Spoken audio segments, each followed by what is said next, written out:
animals. And if there's a coyote crossing the road, I gotta hit the dog. And I've had that happen, where I had to hit the dog instead of swerving my car to avoid hitting the animal. It's just better to hit the animal and have a little damage to the car than causing an accident on the road.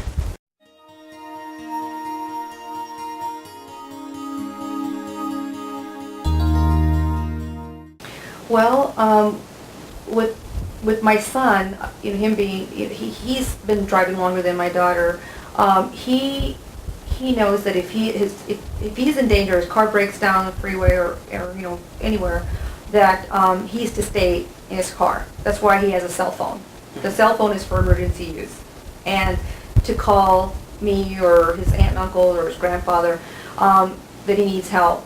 But to not trust anybody to try to help him or give him a ride to the next, to a Circle K or a safe place. My daughter, same thing. When she's at a stoplight, not to make sure that her door is locked, because yes, you're right. Anyone can come in on the passenger side, hop in and hijack her, or take her purse, and or her, just with her it's a little bit different.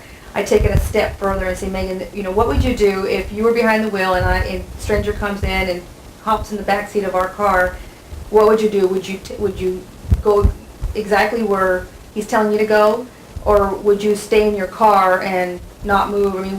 I kind of put her through these scenarios, and she thinks it's not going to happen to her. Right. She doesn't think it's going to happen. Oh, Mom, it's not going to happen to me. Well, it's in the news.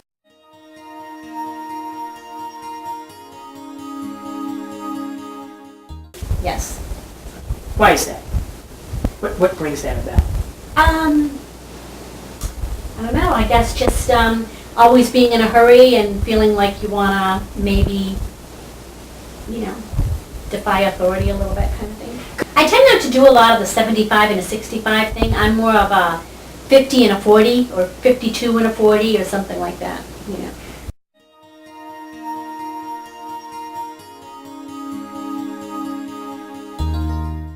Yes. What would you think about the teenager buying the middle of the sports car? I would think that he's probably going to drive it too fast. He's probably going to get stopped by the cops more frequently, just because of what he's got. Mm-hmm. And it's probably too much for him to handle.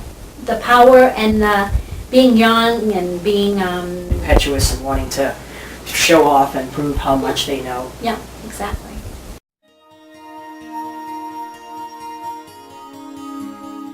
I'll be honest with you, I have, and we were going to my sister-in-law's house in Scottsdale, which is about 36 miles from my house, and I was texting as I was pulling onto the freeway, and my daughter stopped me and said, Mom, you need to not text.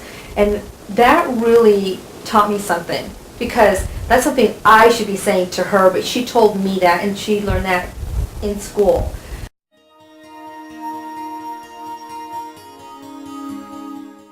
Well, first of all, I don't think that a teenager should be given a really expensive, fancy car for the first car. I think that they should be given something that is sensible and something that's safe, and something that maybe they have a little contribution in buying it, and that to teach them responsibility, and that they have to pay for things.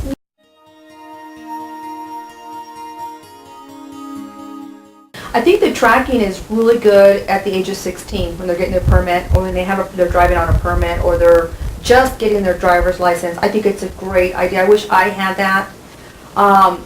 But one of the things that I tell my kids every day when they leave that house, and the best advice I can give them is make good choices today. Good choices like driving the speed limit, not racing, just make good choices. And I think just the reminder of, and as they get older, they're more mature, and now they know that if anything does happen, they have to pay more for their insurance, mm-hmm. and that hurts. If I had a teenager, I would consider doing that, yes.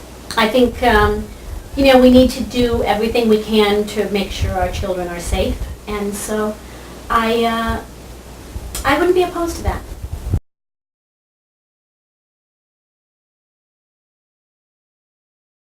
What we try to do with You Guided Professional Driving Instructions, we tell the students, whether they be 15, 50, 70 years old, that this is serious business. You have a vehicle that weighs 3 to 5 to 6, to as big as these Escalades, 8,000 pounds, that are moving at 60 miles an hour.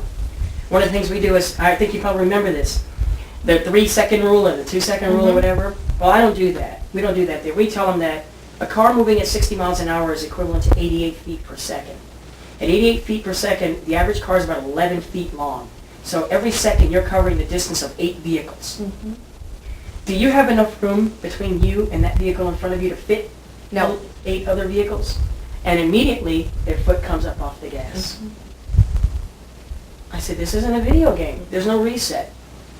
It's for real. One of my students, as we were going down the 202, we saw an overturned Hummer and 3 teenage girls outside of it.